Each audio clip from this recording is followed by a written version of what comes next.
देखिए, ये target killing हो रही है, कश्मीरी पंडितों की हत्याएं हो रही हैं। और आपको याद होगा कि ऐसा 2 मौके पर हिंदुस्तान ने देखा। एक 90 में, जिस वक्त भारतीय जनता पार्टी के समर्थन की सरकार केंद्र में चल रही थी, जगमोहन वहां पे राज्यपाल थे और जगमोहन जी के राज्यपाल रहते हुए कश्मीरी पंडितों का पलायन हुआ था, हत्याएं हुई थी, नृशंस हत्याएं हुई थी। आज उसी प्रकार की परिस्थितियां मोदी सरकार के रहते हुए, जो अपने आप को 56 इंच के सीने वाली एक वीर बहादुर सरकार कहती है, उस सरकार के रहते हुए कश्मीरी पंडितों की हत्याएं हो रही हैं और कश्मीरी पंडित पलायन कर रहे हैं। उनके दृश्य बहुत ही पीड़ादायक हैं। एयरपोर्ट भरे हुए हैं, सड़कें भरे हुए हैं, निकल के भाग रहे हैं वहां से डर के माहौल के कारण। और क्या क्या दावे इन्होंने पार्लियामेंट के दोनों सदनों में किया था, हमारे गृह मंत्री जी ने और प्रधानमंत्री जी ने। वहाँ पे इंडस्ट्रीज लग जाएंगी, वहाँ पे रोजगार होगा, वहाँ पे पूरे देश से लोग जाकर जमीनें खरीदेंगे, बसेंगे, अमन आएगा, चैन आएगा। और क्या किया आपने? आज कश्मीर जल रहा है, वहाँ कश्मीरी पंडितों की हत्याएं हो रही हैं, आप बैठ के कर रहे हैं। अमित शाह जी बैठक कर रहे हैं। इन बैठकों से कश्मीरी पंडितों को सुरक्षा नहीं मिलने वाली, इन बैठकों से उनका पलायन रुकने वाला नहीं है। अमित शाह जी, उनको सुरक्षा चाहिए। उनके मन में सुरक्षा की गारंटी कैसे पैदा होगी, इस बात को सुनिश्चित कीजिए। उनका पलायन कैसे रुकेगा, यह तय कीजिए। अपने ही देश में कश्मीरी पंडित विदेशी हो गए, उनको एक इलाके से भागना पड़ रहा है, पलायन करना पड़ रहा है, अपने ही देश में वो लोग बेगाने हो गए। तो ये एक बहुत बड़ी चिंता का विषय है और पूरा देश इससे दुखी भी है और आक्रोशित भी है। जिस हालत में मोदी जी ने इस देश को पहुंचा दिया है, उससे उत्तर प्रदेश ड्राइविंग फोर्स कैसे होगा? महंगाई आपने चरम पे पहुंचा दी, बेरोजगारी 45 वर्षों में सबसे अधिक हो गई आपके कार्यकाल में। आपके कार्यकाल में 22 करोड़ लोग गरीबी रेखा के नीचे चले गए। हंगर इंडेक्स में हम बांग्लादेश से पीछे चले गए।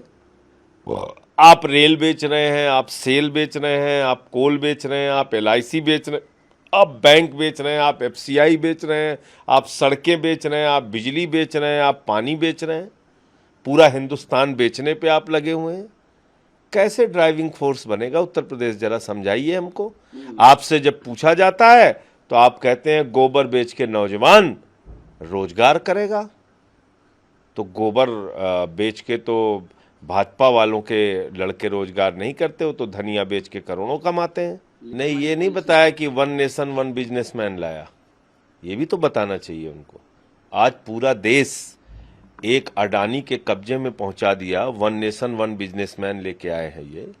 आज बिजली उनके पास, कोयला उनके पास, पानी उनके पास, सारी इंडस्ट्रीज उनके पास, सारी जमीनें उनके पास, सारे पोर्ट, सारे एयरपोर्ट उनके पास। ये नहीं बताया मोदी जी ने। आज पूरी दुनिया के अमीरों की सूची में लगातार आगे बढ़ता जा रहा है अडानी, तो ये नहीं बताया उन्होंने। देखिए, हमने पहले दिन से इस बात को कहा है और कई गिरफ्तारियां भी उस मामले में हुई हैं। ये एक दुखद पीड़ादायक घटना है, पूरा पंजाब इससे सदमे में है।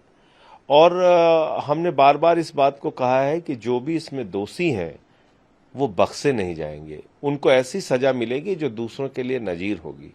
हमारी सरकार कानून व्यवस्था के मामले में किसी भी प्रकार का समझौता करने वाली नहीं है। लेकिन जहां तक अकाली दल का प्रश्न है, जहां तक कांग्रेस पार्टी का प्रश्न है, जहां तक सुखबीर बादल और कैप्टन अमरिंदर सिंह का प्रश्न है, जहां तक जाखड़ साहब का और तरुण चुग का प्रश्न है, जहां तक बीजेपी नेताओं का प्रश्न है, इनके स्टेटमेंट सिद्धू मूसावाला के बारे में अगर आप सुनेंगे, पढ़ेंगे, याद करेंगे तो आपको शर्म आएगी कि कितनी घिनौनी राजनीति ये लोग कर रहे हैं।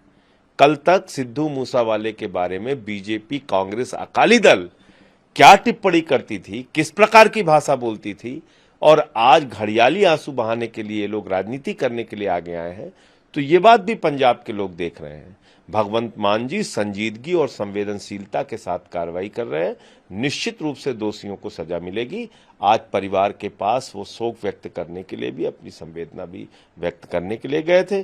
कल हमारे मंत्री लोग भी वहां पे गए थे उनके परिवार से मिलने के लिए। देखिए, ऐसा है कि आरएसएस कुछ कहती है, बीजेपी कुछ कहती है, बजरंग दल कुछ कहती है, विश्व हिंदू परिषद कुछ कहती है। तो पहले इनको आपस में एक मीटिंग करनी चाहिए, क्योंकि मैं मानता हूं कि आरएसएस से ही ये सारे लोग निकले हैं।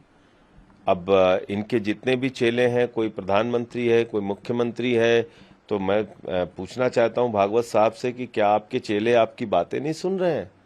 अपने चेलों को आप कहिए कि कम से कम आपकी बात तो माने। अगर आप कहते हैं कि अब हम किसी मंदिर के आंदोलन में शामिल नहीं होंगे, हिंदू मुसलमान नहीं करेंगे, आपसी झगड़े में शामिल नहीं होंगे, तो ये बात आपके चेले क्यों नहीं मान रहे?